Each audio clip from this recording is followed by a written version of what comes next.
বিশাল নবখণ্ড, বিশাল ভূখণ্ড, সাগরের পাড়ে দাঁড়িয়ে দেখুন মহাসাগর, কি ভয়ঙ্কর তার রূপ, কি তরঙ্গমালা তার জলোচ্ছ্বাস। সেখানে বুঝবেন একটা পাহাড়ের পাদদেশে যান, হিমালয় দেখুন, সব আল্লাহর সৃষ্টি। আল্লাহ তাআলা বলেছেন হাযা খালকুল্লাহ ফারুনি মাযা খালাকাল্লাযীনা মিন দুনি। আল্লাহ বলেছেন বান্দা চক্ষুটা খুলে দেখো, এটা সব আমার সৃষ্টি। আমি ছাড়া কে কি সৃষ্টি করলো আমি তালিকা চাই। আল্লাহ রাব্বুল আলামিন বলেন আমার সামনে তোমরা তালিকা পেশ করো, কে কি সৃষ্টি করেছে আমি ছাড়া। কেউ কিচ্ছুই সৃষ্টি করে নাই, সমস্ত সৃষ্টি একমাত্র আমি করেছি, আল্লাহ তাআলা বলেছেন। তো এটা হচ্ছে তাওহীদ বা রুবুবিয়্যাহ।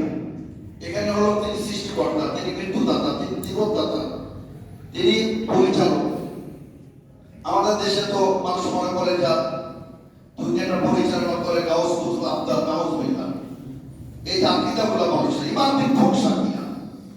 এজন্য আমাদের সঠিক জ্ঞান সম্মানিত শুধু তাওহীদের জ্ঞান। আমরা তো বেদাত বুঝি না, বেদাতের ব্যাপারে আমাদেরকে বেকুব বানানো হয়, আমাদেরকে বেকুব তৈরি করা হয়, আর আমরা বুঝি। তারা বলে যে বেদাত যদি সব খারাপই হয় তাহলে আপনার মোবাইল কেন ব্যবহার করেন, ইন্টারনেট কেন ব্যবহার করেন, প্লেনে কেন চড়েন, ট্রেনে কেন চড়েন, টেলিভিশন করে দেখেন, এগুলো তো আল্লাহ রাসূলের যুগে কিছুই ছিল না। কাজে এগুলো তো বেদাত। এই বেদাতগুলো তারা বলে বেদাত হাসান। কিন্তু সম্মানিত সুধীবৃন্দ, আমরা অবাক হয়ে যায় তাদের দিনের ব্যাপারে যে মূর্খতা, তাদের শরীয়তের এ ব্যাপারে জ্ঞানী নাই। তার বেদাতের সংজ্ঞাই জানে না। বেদাতের সংজ্ঞা ঈশ্বর নিজে বলে দিয়েছে মান আহদাতা ফি আমরিনা হাযা। আমাদের এই ইসলামী শরীয়তে যারা নতুন আবিষ্কার করবে ওগুলা কিন্তু ইসলামের শরীয়তের কোনো অংশই না। প্লেন আবিষ্কার করার আপনাদের আমরা বড় বড় আজকে আমরা প্লেনে এসেছি, আবার ট্রেনে যাচ্ছি। তো প্লেনে আসলাম, আমরা কি ধারণা করেছি যে প্লেনে গেলে নাকি পাবো বা ট্রেনে গেলে নাকি কম। আমরা যদি মনে করতাম যে প্লেনে চড়লে নাকি বেশি হবে, তাহলে এটা বেদাত হতো। এটা সামান্য জ্ঞান, এই মৌলিক জ্ঞানগুলো তাদের নাই। তারা জনগণকে বিভ্রান্ত করে। আল্লাহ রাব্বুল আলামিন এদের ব্যাপারে তিনি বলেন এরা নিজেদের পাপ এবং জনগণের পাপ এদের বহন করতে হবে। সুবহানাল্লাহ। একজনের পাপ বহন করার ক্ষমতা নাই, এরা জনগণের পাপ এদেরকে বহন করতে হবে। আল্লাহ তাআলা আয়াতে বলে দিয়েছেন কি যে আমি সেদিন যাচ্ছি না, যেহেতু সময় কম, আমি মৌলিক যে একটা কথা বলতে চাই সম্মানিত সুধীবৃন্দ, যে আমাদের আপনার সঠিক দিন, যেমন আপনি সঠিক দিন যদি পেতে চান আপনাকে সঠিক জ্ঞান অর্জন করতে হবে। জ্ঞানটাও পিওর হতে হবে। দুয়ে দুয়ে চার হয়, এটা হচ্ছে জ্ঞান। কেউ যদি আপনাকে বোঝাই দেয় 3 আর 2 4 হয়, ওটা ভুল জ্ঞান, আপনি মূর্খ থেকে যাবেন। এই জন্য শরীয়তের জ্ঞান এটা পুরোটা ওহী আল্লাহ তাআলা বলেছেন ইয়া বাদিনী কাদ জাআনি মিনাল ইলম। ইব্রাহিম খালিল বললেন আল্লাহকে আযান কা বাজান, আমার কাছে ইলম এসেছে, জ্ঞান এসেছে, শরীয়ত এসেছে। ফাত্তাবি'নি আহদিকা সিরাতান মুস্তাসাবিয়া, আব্বা যেন আমাকে অনুসরণ করুন, আমাকে ফলো করুন, আমি আপনাকে সঠিক পথ দেখাবো। তো কাজে আপনার সঠিক পথ সম্মানিত সুধীবৃন্দ, এটা আমাদের শিখতে হবে। এই যে সালাত, আমাদের শাইখ বলেছেন সালাতের ব্যাপারে ইসলামের পরে কালিমার পরে সবচেয়ে গুরুত্বপূর্ণ ইবাদত হলো সালাত। এই সালাত ব্যাপারে আমরা যদি বলি, আপনি যদি আসলে আমরা সমালোচনার জন্য নয়, আমরা মানুষকে হেদায়েতের জন্য, মানুষকে সঠিক দিশা দেওয়ার জন্য আমরা বলতে চাই।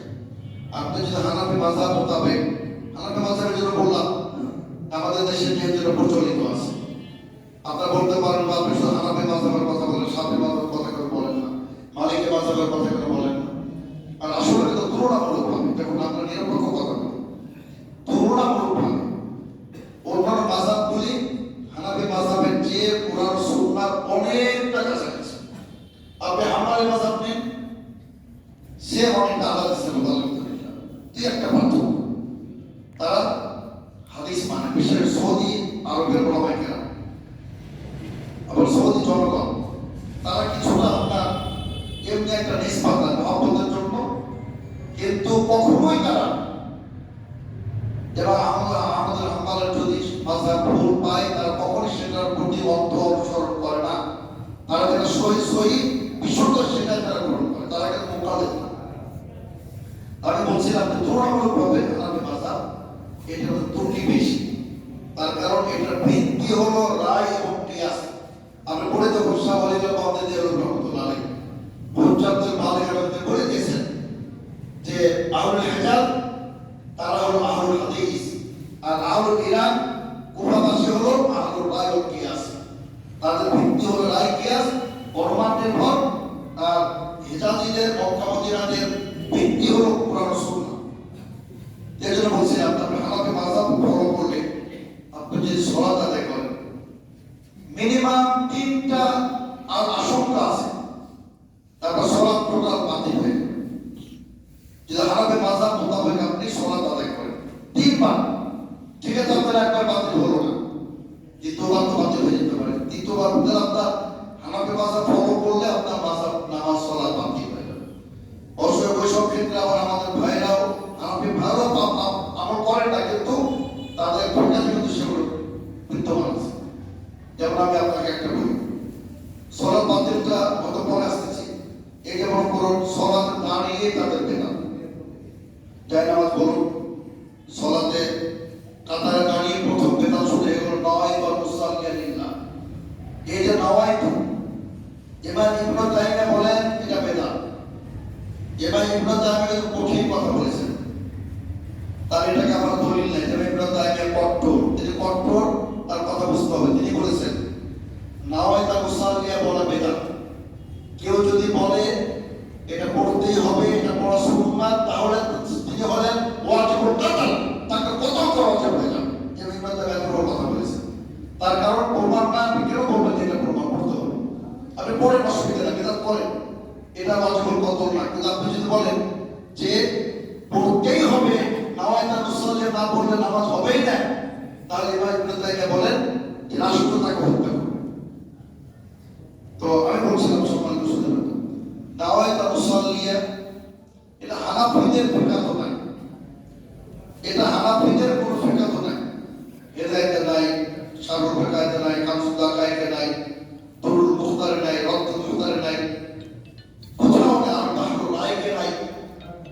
এই পরবর্তীতে আপনার ওই যে মানে ছোটখাটি আপনার যেটা মানে ছোটখাটো আলিম লিখে দিচ্ছে সেটা তার পাঠ করে। নওয়াইতু আসুমা কাদা, এখানে তো অনেক অর্থভুল আছে। আপনি রোজা রাখতেছেন আজকে আর বলতেছেন আমি রোজা রাখতেছেন আগামীকালকে, ভুল আছে কিনা? অনেক ভুল হয়। এই জন্য বলছিলাম। তারপর আমার দেখুন, আমার নাকি তারা দোয়া পড়ে যায় না, দাঁড়িয়ে নেওয়ার চাওয়া জিয়ালিল্লাহি, এটা আপনার সানার আগে আপনি আল্লাহু আকবার বলার পরে তাহরিমা তাকবীরাতুল ইহরাম পাঠ করার পরে বলুন, অসুবিধা নেই, কিন্তু ওটা একটা দোয়া। কিন্তু আপনি তো তাকবীরাতুল ইহরাম বলার আগে পড়তেছেন নেওয়ার চাওয়া, কোথায় আছে? পৃথিবীর কোনো হাদিস পড়তে নাই। এজন্য আমরা মানুষকে সঠিক দিন আমরা শিক্ষা দিতে চাই। বিশ্বনবীর সালাত আপনাকে আদায় করতে হবে। আল্লাহ রাসূল সাল্লাল্লাহু আলাইহি ওয়াসাল্লাম বলেন সল্লু কামা রাআইতুমুনি উসাল্লি, সহিহ বুখারী হাদিস। যেভাবে যে পদ্ধতিতে তোমরা আমাকে সালাত আদায় করতে দেখো সেভাবে সালাত আদায় করো। সাহাবাগণ বলছেন আমি তোমাদেরকে আল্লাহ রাসূলের সালাত শিক্ষা দেব, ইন্নি ক্লিয়ার বলছেন লাস্ট পাহুকম, আমি তোমাদের মধ্যে সবচেয়ে বিশ্বনবী সালাতকে আমি বিশুদ্ধভাবে আমি শিক্ষা দিতে পারবো। তার কারণ আমি নিজে থেকে আল্লাহ রাসূল সাল্লাল্লাহু আলাইহি ওয়াসাল্লাম। তো তারা তো আপনার এগুলা বলেন যে নওয়াইতু মুসাল্লিয়া বলতে হবে, ইন্নাল্লাহ বলতে হবে, তারা তো বলেন নাই। তাদের তৃতীয় ভুল আমাদের দেশে সালাতে দাঁড়িয়ে দেখবেন কারো পায়ের সাথে কারো পা মিল নেই, সব ফাঁক ফাঁক ফাঁক। অথচ বিশ্বনবী বলেন যে সুদ্দুল খালা লা তাদারু ফুরজাতাল লিশাইতান, শয়তানের জন্য কোনো ফাঁকা জায়গা ছোড়ো না। বিশ্বনবী বলেন খবরদার, আমি তোমাদেরকে আমি পিছন দিক থেকে দেখতে পাই। আল্লাহ রাসূল সাল্লাল্লাহু আলাইহি ওয়াসাল্লামের মুজিজা ছিল। আলেম গায়েব তিনি ছিলেন না, কিন্তু আল্লাহ রাসূলের মুজিজা, তিনি যখন কিবলামুখী হতেন, সালাত শুরু করতেন, পিছনে সমস্ত মুক্তাদেরকে বিশ্বনবী দেখতে পেতেন। বলুন সুবহানাল্লাহ।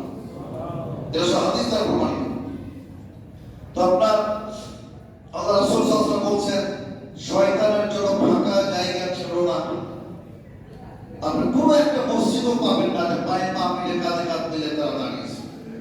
অথচ বুখারীর হাদিস বাবু ইরজাতুল ইরজাকি কাদামে বিল কাদাম ওয়াল মানকিবে বিল মানকিব। সাহাবারা নিয়ে আসছেন আল্লাহ রাসূলের যুগে আমরা পায়ে পায়ে কাঁধে কাঁধ মিলে যেতাম, কাঁধে কাঁধ মিলে যেত, পায়ে পা মিলে যেত, কেউ ফাঁকা রাখতাম না। অথচ আমাদের ভাইয়েরাও বলেন আসমান কুতু পাওয়া কিতাবে সহিহ বুখারী, কোরআনের পরে সবচেয়ে বিশুদ্ধ গ্রন্থ হলো সহিহ বুখারী। তাও করেন এখন আবার বলেন যে কোরআনে কারিম হলো বুখারীর পরে সর্বোচ্চ বিশুদ্ধ গ্রন্থ। তো আমলের বেলায় ঠনঠনা কেন? আমলের বেলায় কেন চলে যান ওই দূরে বাইহাকি আর সেই মুসন্নাফ ইবনে শাইবা, মুসন্নাফ আব্দুর রাজ্জাক, শারহু আন আসাদ, তাও ওই হাদিসগুলো আপনারা আমল করার চেষ্টা করেন। এজন্য আমরা বিশুদ্ধ আমলের দাওয়াত দিই, বিশ্বনবীর তরিকা আমরা দাওয়াত দিই। কুল হাযিহি সাবিলি আদউ ইলাল্লাহি আলা বাসীরা, আল্লাহ তাআলা বলেছেন এটা পড়ে দিন যে আমি আমার পথ মানুষকে আহ্বান করি প্রজ্ঞার সাথে, যুক্তির সাথে, দলিলের সাথে, হুজ্জাতের সাথে। আলহামদুলিল্লাহ আমাদের প্রতিটা আমলের পিছনে শক্তিশালী দলিল আছে আলহামদুলিল্লাহ। এজন্যই আমাদেরকে দাওয়াত দিতে হবে সম্মানিত সুধী। অনেকে জানে না, যারা যে যখন সন্তান পায় আল্লাহর রহমতের দিনে ঘুরতেছে, সহিহ দিনে গ্রহণ করতেছে, আপনাকে ভাবতে হবে আপনার মাধ্যমে কয়জন সহিহ দিনায় প্রবেশ করবে, এটা আপনাকে চিন্তা করতে হবে। আলহামদুলিল্লাহ। তো বলছিলাম সম্মানিত সুধী যে তারপর আমরা দেখুন সবচেয়ে যেটা বড় তাদের আমাদের ভাইদের সলাৎ বাতিল হবার আশঙ্কা, বাতিল সলাৎ, পুরো সলাৎই তাদের বাতিল হবে। তারপরে যে ফাতিহা পাঠ করতে হবে না, অথচ বিশ্বনবী বলেন লা সলাতা ইল্লা বিফাতিহাতিল কিতাব, সূরা ফাতিহা ছাড়া কারো সলাৎ হবে না। ইমাম হোক, মুক্তাদি হোক, একাকী হোক, জামাতে হোক, রাতের সলাৎ হোক, দিনের সলাৎ হোক, তাহাজ্জুদ হোক, জানাজা সলাৎ হোক, যেটাই সলাৎ সেখানে সূরা ফাতিহা পাঠ করতেই হবে। বিশ্বনবী বলেন, আল্লাহ তাআলা বলেন কাসামতুস সালাত বাইনি ওয়া বাইনা আবদি নিসফাইন, আমি সালাতকে দুই ভাগে ভাগ করে দিয়েছি, অর্ধেক আমার অর্ধেক বান্দা। সালাত করে এখানে ফাতিহা, ইযা ক্বালা আল-আবদু আলহামদুলিল্লাহি রাব্বিল আলামিন, বান্দা যখন সালাতে বলে আলহামদুলিল্লাহি রাব্বিল আলামিন, আল্লাহ বলেন হামিদানি আবদি, আমার প্রিয় বান্দা আমার প্রশংসা করেছে। আবার যখন বলে আর রহমানির রহিম, আল্লাহ বলেন যে আসনা আলাইয়া আবদি, আমার বান্দা আমার কৃতজ্ঞ, আমার সিফাত বর্ণনা করেছে। আপনি যখন বলেন মালিক ইয়াউমিদ্দিন, আল্লাহ বলেন আপনার মুখোমুখি জবাব দেন মাজ্জাদানি আবদি, আমার প্রিয় বান্দা আমার বড়ত্ব বর্ণনা করেছে, আমার মহত্ব বর্ণনা করেছে। এজন্য আল্লাহ রাসূল বলেছেন, আল্লাহ তাআলা বলেছেন আমি সালাতকে দুই ভাগে ভাগ করি। সালাত মানে ফাতিহা, তার ফাতিহার নাম হলো সালাত। ফাতিহা নাই সালাত নাই, ফাতিহা নাই সালাত নাই, ফাতিহা আছে সালাত আছে। তো ফাতিহার প্রতি এত ক্রোশ এত আক্রোশ কেন? তারা বলেন যে বেরাতুল ইমাম লাহু বেরাতু, প্রথমত হাদিসটা জয়ীফ হাদিস, মারাত্মক জয়ীফ। তারপর সেটা হলো ফাতিহার পরবর্তী অংশ। ইমাম যখন সূরা পড়বেন তখন আপনি শুনবেন, তখন আপনি সূরা ফাতিহা পড়তে হবে না, যেটা তিরমিজিতে হলো আবু হুরায়রা বর্ণিত। বলা হলো হে আবু হুরায়রা রাদিয়াল্লাহু আনহু ইন্নী আহইয়ানান আকুনু ওয়ারা ইমাম, আমি তো কখনো কখনো ইমামের পিছনে থাকি। তিনি বলেন ইকরা বিহা ফি নাফসি, মনে মনে পড়ো ফাতিহা। কাজে আপনি চুপ থাকবেন কখন? ফাতিহার পরে, ফাতিহা পর্যন্ত আপনি পড়তে হবে। তো সম্মানিত সুধী, তো আমাদের আপনার এগুলো তো আসলে ভীষণ দলিল আছে, এক একটা অনেক দলিল। আমাদের ভাইরা তারা বলেন যে ইমাম পাঠ করলে মুক্তাদের পাঠ হয়ে যাবে, তো ইমামের রুকু করলে তো মুক্তাদের রুকু হয়ে যাবে কথা, ইমাম সেজদা করলে তো মুক্তাদেরও সেজদা হয়ে যাবে কথা। তো শুধু ফাতিহাটাই কেন ইমাম পাঠ করে মুক্তাদের হবে, বাকিগুলো কেন হবে না? সুবহানাল্লাহ। আপনারা তো কিয়াস করেন, কিয়াসের উত্তর দিন। কি সুন্দর দলিল, সুবহানাল্লাহ। ফাতিহা পাঠ করতেই হবে সম্মানিত। কি সুন্দর আমি বলতে চাই এখানে যদি আমাদের কোনো মাযহাবী ভাই থেকে থাকে, কোনো হানাফি ভাই থেকে থাকে, শাফি মালিকি হাম্বলি ভাই থেকে থাকে, আপনি যদি বিশ্বনবীকে ফলো করেন আপনাকে ইমামের পিছনে ফাতিহা পাঠ করতেই হবে, করতেই হবে ইনশাআল্লাহ। সুবহানাল্লাহ। আপনি কারণ বিশ্বনবী মিনহা খালাকনাকুম, কার নামে আপনি মৃত ব্যক্তিকে দাফন করেন? বিসমিল্লাহ মিল্লাত রাসূলিল্লাহ। আপনাকে জিজ্ঞেস করা হবে রাসূল সম্পর্কে, ইমাম সম্পর্কে জিজ্ঞেস করা হবে না।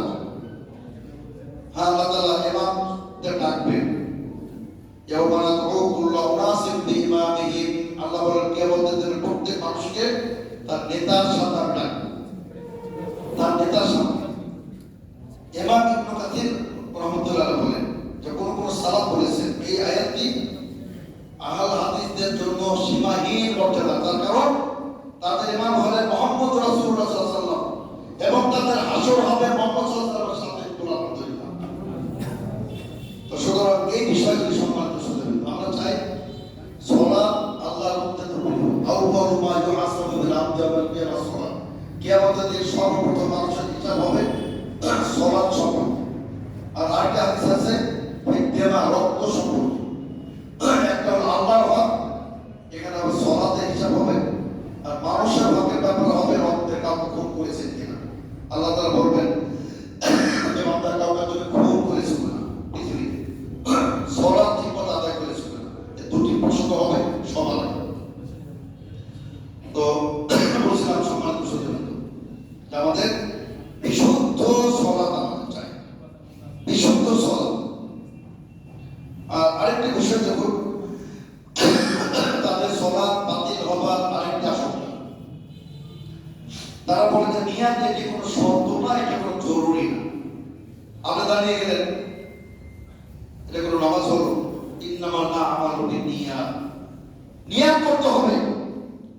আমি তো পড়লাম, এখন কোন নামাজ? জোহর, আসর, মাগরিব, ইশা না ফজর? নিয়াত না করলে নামাজ হয় না। এর তো আপনার হাসি তামাশার ব্যাপার হয়ে গেছে। কাজে এগুলা যেগুলা সহিহ সুন্নাহ বিরোধী, আমি বলতে চাই যারা ওলামায়ে আহনাফ আছেন তাদেরকে এগিয়ে আসতে হবে, সংস্কার করতে হবে দিকে। আল্লাহ তাআলা প্রত্যেক এক শতাব্দীর পরে আল্লাহ তাআলা কিছু মুজাদ্দিদ পাঠান। ইন্নাল্লাহু ইয়াবআথু লিহাদিহিল উম্মাহ আলা রাসি কুল্লি মিয়াতি সানাতিন মা ইউজাদ্দিদুনা উমুরা দীনিহা। বিভিন্নভাবে বিবরণ আসছে। প্রত্যেক 100 বছর পর আল্লাহ তাআলা দিনের মুজাদ্দিদ প্রেরণ করেন, দিনকে সংস্কার করেন। দিন তো ঠিক আছে, দিনের মধ্যে যে কুসংস্কার ঢুকেছে মানুষ, এদেরকে তারা বিশুদ্ধ করেন। ইসলামের প্রথম মুজাদ্দিদ সর্বসম্মতি করবে ওমর বিন আব্দুল আজিজ রাহিমাহুল্লাহ। দ্বিতীয় শতাব্দীর মুজাদ্দিদ সর্বসম্মতি করবে আল ইমাম আশ-শাফিঈ রাহিমাহুল্লাহ। এইভাবে আপনার প্রতি শতাব্দীতে চলে আসতেছে। মাঝি ইবনে তাইমিয়া ছিলেন, মোহাম্মদ আব্দুল ওয়াহাব ছিলেন, আমাদের বাংলাদেশে আল্লাহ আব্দুল কাফের কুরাইশিকে অনেকে মনে করেন, আমরা মনে করি তার মাধ্যমে যে বিপ্লব সাধিত হয়েছিল, দিনের সংস্কার হয়েছিল।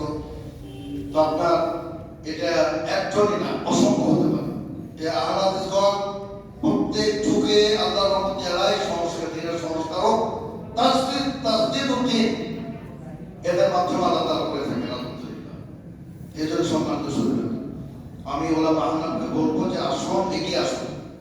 ওই জয়ীব জাত ভিত্তিহীন আর স্বপ্নের পাওয়া, এগুলো এখন আর খাওয়া নাই। আমাদের জনসাধারণ সব বুঝে গেছে, ওগুলো চলবে না। সৌদি আরব দৃঢ়তার সাথে তাবলীগ জামাতকে নিষিদ্ধ করে দিল, ফাসায়ের নিসাব তাবলীগ নিসাবকে নিষিদ্ধ করে দিল। এটা কিন্তু আসলে যদিও খুব বিস্ময়কর একটা ঘোষণা, আমাদেরও কষ্ট লাগে, আমাদের অনেক তাবলীগ করে, কিন্তু বাস্তবতা নিয়ে কিন্তু ভিন্ন কথা। তার কারণ ওখানে এমন কতগুলো আকীদা বিরোধী, ঈমান বিরোধী কথা আছে, উত্তর তাবলীগ দিতে পারবেন না। বড় হয়তো আমি একটা শুধু বলতে চাই, এমনি তো আছে অনেক ঘটনা দেয়, ওলিয়া আউলিয়ারা মৃত ব্যক্তিকে জীবিত করে দিচ্ছে। কোন ওলিয়া আউলিয়া মৃত ব্যক্তিকে জীবিত করে সামনে নিয়ে আসতে আমরা দেখতে চাই। খালি ভিত্তিহীন বানাওয়ার পর গল্প কাহিনী মানুষকে হেদায়েত করবেন, মিথ্যা বলে। অনুরূপভাবে ওই কিতাবের মধ্যে বলা হয়েছে যে আল্লাহ রাসূল সাল্লাল্লাহু আলাইহি ওয়াসাল্লামের কবরের মাটি এটা আর রহমানের আল্লাহ তাআলার আরশের যে পবিত্র, বলুন নাউযুবিল্লাহ। আমরা বলতে চাই না, সীমা লঙ্ঘন চাই না, সম্মানিত শুধুমাত্র কিতাব সুন্নাহ দলিল চাই। কিতাব সুন্নাহ দলিল দিয়ে কোনো অসুবিধা নেই।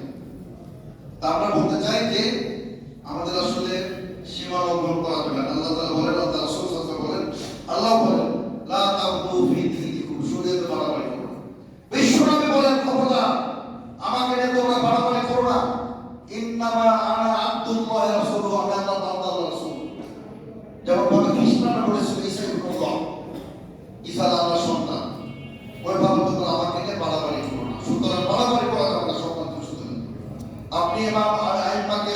করবেন করুন, যারা অলিয়া আল্লাহ মনে করুন সম্মান করুন, কিন্তু ওদের আল্লাহর আসরে বসানো যাবে না, রাসূলের আসরে বসানো যাবে না। তো আমি এই বিষয়গুলো আর আরেকটি দেখুন, আপনার আরবি মাযহাব যদি ফলো করুন, সালাত বাতিল হবার আরেকটি আশঙ্কা, সেটা হলো যে তাআদিল আরকান আরবিকে বলে স্থিরতা। স্থিরতা, আপনি রুকু থেকে যাবেন স্থির হবেন, উঠবেন স্থির হবেন। এক ব্যক্তি আল্লাহ রাসূল সাল্লাল্লাহু আলাইহি ওয়াসাল্লামকে সে সালাম দিল, বুখারী মুসলিমের হাদিস। আল্লাহ রাসূল বললেন আলাইকা, তোমার প্রতি সালাম, কিন্তু শোনো আবার তুমি যাও, যেটা তুমি সালাত আদায় করলে আমি দেখলাম নামাজ হয় না তোমার, ফাসাল্লি ফাইন্নাকা লা তুসাল্লি, যা আবার পড়ো তোমার নামাজ হয় না। ফিরে গিয়ে আবার নামাজ পড়ে এসে আবার সালাম দিলেন, বিশ্বনবী উত্তর দিলেন, বলে তোমার নামাজ হয় না, আবার তুমি যাও। তিনবার বিশ্বনবী ফেরত দিলেন। শেষে তিনি বললেন, হে রাসূল সাল্লাল্লাহু আলাইহি ওয়াসাল্লাম, আমি নতুন মুসলমান, আমি আজকে ভালো সালাত আদায় করতে পারি না। আল্লাহ রাসূল সাল্লাল্লাহু আলাইহি ওয়াসাল্লাম শিক্ষা দিলেন, ওখানে আসছে আলাইকা তা'তাদিলা কায়মা, দাঁড়াবে স্থির হবে, তারপরে রুকু সিজদা যাবে, রুকু থেকে উঠবে দাঁড়াবে স্থির হবে। তো তা'দিল আরকানটা এটা হচ্ছে সালাতের রুকু সম্মানিত শরীয়ত, এটা সালাতের জন্য এটা অপরিহার্য। ওই যে আপনার দাঁড়ালেন আর মুরগির মতো ঠোকর দিলেন, ইসলামে বলেছেন যে তারা ওই মুরগির মতো ঠোকর মারে, তিলকা সালাতুল মুনাফিক, তিলকা সালাতুল মুনাফিক, তিলকা সালাতুল মুনাফিক, এটা মুনাফিকের নাম। তো এই জন্য সম্মানিত শরীয়ত আমরা সঠিক দিকটা মানুষকে শিক্ষা দিতে চাই এবং নিজেরা শিক্ষা গ্রহণ করতে চাই। আমি আর 2 মিনিটের মধ্যে, যেহেতু সময় কম, এটা আপনার হজের ব্যাপারে দেখুন, বুখারী মুসলিমের হাদিস, বিশ্বনবী আরাফাতের ময়দানে জোহর আসর একত্রিত আদায় করেছেন, জামাআন ওয়া কাসরান, দুই রাকাত করে কসর একসাথে করেছেন, জোহর আসর আগে আসরটাকে আগে নিয়ে আসছেন। আমাদের মাযহাবী ভাইদের বড় কষ্ট হয়, যেহেতু মাযহাবে নাই, তারা ওখানে গিয়ে তারা ফুল 4 রাকাত করে আদায়, কোন দলিলের ভিত্তিতে, কোন দলিল নেই। এজন্য আমরা বলতে চাই যে আমাদের আল্লাহ রাসূলকে ভালোবাসতে হবে এবং তাকে ইত্তিবা করতে হবে, সম্মানিত শুধু। অন্যভাবে আপনি দেখুন এই যে সিয়ামের ব্যাপারে, আলহামদুলিল্লাহ আল্লাহ রাসূল সাল্লাল্লাহু আলাইহি ওয়াসাল্লাম বলেন যে যতক্ষণ পর্যন্ত মানুষ সময় মতো তাড়াতাড়ি ইফতার করবে, তারা কল্যাণের উপর থাকবে, মা আজ্জাল ফিতর। আমরা আগে আযান দিলে অনেকে হয়ে ওই হাঙ্গামা করে, আর তার আগে আযান দিয়ে দিল। এই যে বিষয়গুলো সম্মানিত শুধু আমরা বলতে চাই যে আমরা সঠিক কি যেটা, সেটা আমরা শিক্ষা গ্রহণ করবো। আর আমি আরেকটা কথা, বেদাতের উপর কথা আমি একটা হাদিস শোনাবো, এটা আমি লিখেছিলাম শেষে, হাদিসটা বলে আমি আমার শেষ করবো বেদাতের ব্যাপারে। এবং এখানে আরো অনেক চার প্রকার লোক আছে, মনে রাখবেন, 4 শ্রেণীর লোকের প্রতি আল্লাহ তাআলা লানত। এটা চেষ্টা করবেন যে 4 শ্রেণীর পর্যায়ভুক্ত হবেন না। প্রথম প্রকার লোক হলো লাআনাল্লাহু মান লাআনা ওয়ালিদাইহি ওয়া ওয়ালিদাহু, সহিহ মুসলিমের হাদিস, আলী থেকে বর্ণিত। আল্লাহ তাআলা ওই ব্যক্তির প্রতি লানত বর্ষণ করেন যে তার পিতামাতার প্রতি লানত বর্ষণ করে। নাউযুবিল্লাহ। পিতামাতা তো আপনার দোয়ার হকদার, রব্বারহামহুমা কামা রব্বায়ানি সগীরা। তাহলে আপনি পক্ষান্তর কি করেন, আপন পিতামাতাকে আপনি লানত বর্ষণ করেন। বিশ্বনবী বলেন এই ব্যক্তির প্রতি আল্লাহ লানত।